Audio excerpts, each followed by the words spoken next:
Scope is all about code accessibility. It determines which parts of the code are accessible and which parts are inaccessible.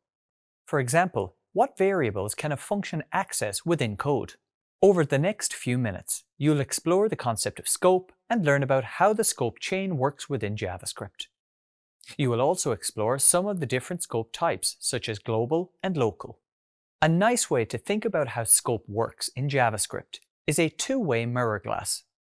This is a piece of glass where only one side is transparent. For example, if a restaurant uses two-way glass, people outside the restaurant can't see what's happening inside, but the people inside can see what is happening outside.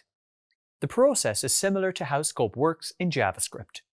For example, the code that exists outside of a function is referred to as global scope, and all the code inside of a function is known as local scope or function scope.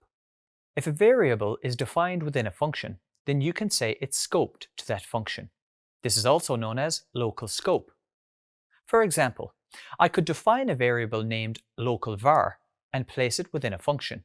I could then say that this variable is scoped to the function in which it was created.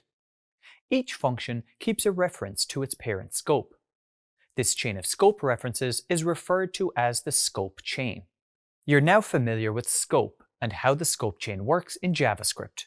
You can also identify how some of the different types of scope work, including global and local, also known as function scope.